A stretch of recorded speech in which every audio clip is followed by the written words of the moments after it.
What do real estate negotiators and professionals look out for when they visit a property for the first time?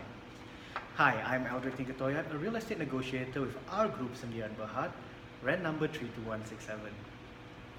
When I'm speaking to a property owner or when I'm visiting a property for the first time, what I like to do is bring this form along with me. Basically, it's a listing form which gives me a checklist of what I need to ask, which would be asked, which other clients, which potential buyers, tenants would be asking me as well. So it's a good and handy tool to have around, so we can establish clarity as far as possible.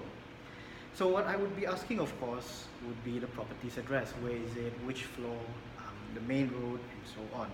I'll be asking about the offer price. How much are you, the owner, looking to sell or rent it out for? Based on these two figures, and either one or both of them, I'll be calculating the price per square feet. Now, if you are looking to sell and it's currently tenanted, it would be easier for me to calculate the return on investment in terms of percentage per annum. Why is this important?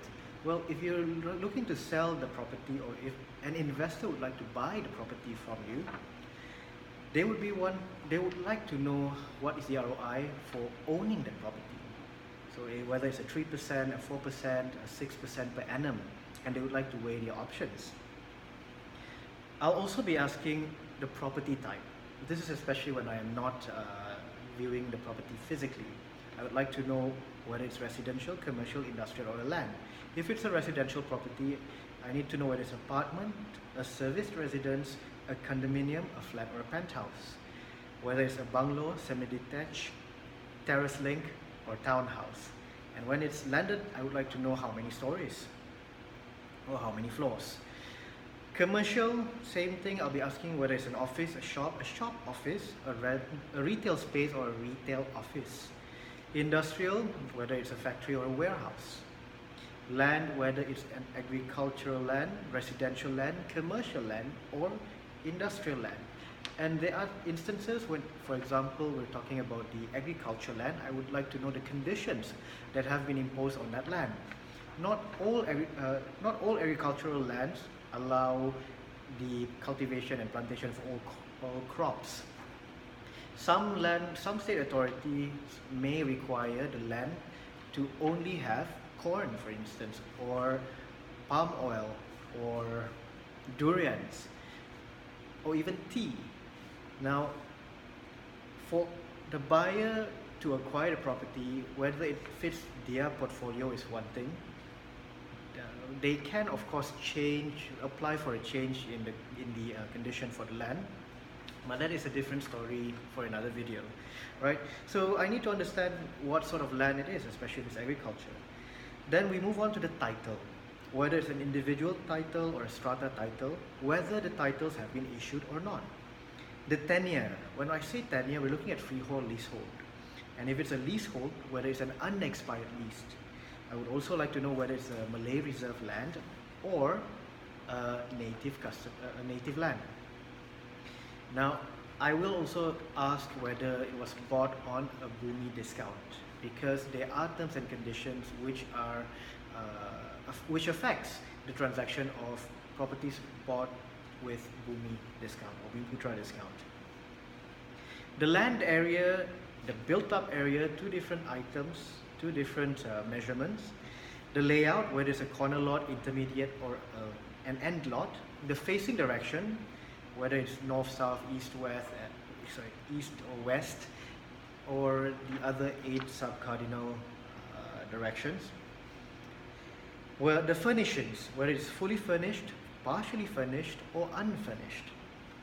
Then I will go, of course, according to how many rooms, how many baths, the air conditioning, number of fans, lights, cabinets, washing machine, fridge, other equipments that come along with the property. This information will be quite important, especially if you're selling it, because the lawyers may need to itemize the inventory that goes together with the property. Now we move to the occupancy of the, say, property. Whether it's currently occupied by you, the owner, or you've let it out, or there's a tenant there, it's tenanted out, or it's a vacant property. Now, if someone is occupying the property, we would like to know when is it available. Some people would like to know the maintenance fee. Therefore, I will have to ask how much is the maintenance per month. Now, and the power supply, this would of course apply to more on the industrial commercial properties. The floor loading, ceiling height. I will also check out the facilities, whether there's a business center, barbecue area, and so on and so forth. Latest transaction details and other remarks, which includes the age of the property, who developed the property, why the owner is selling, when is a good viewing time, were there any renovations or installation or extensions, and other remarks. Now, when it comes to buying and selling property, it's very important to be as clear as possible. The clearer it is, the better it is for all the parties involved. Especially like ambiguous terms, which, well, I would call it ambiguous, but it can be, because it can be misinterpreted by different parties, especially terms like partially furnished. You know, what constitutes partially furnished? Are you when the potential tenant, for example, came and saw it was fully furnished, so what will they take over? What will the owner take back with him or her? So these things needs to be ironed out to ensure that the transaction goes smoothly. Yeah. So if you have any questions related to real estate topics, frequently asked questions, feel free to get in touch with me. I look forward to your feedback. Thank you very much for watching this video.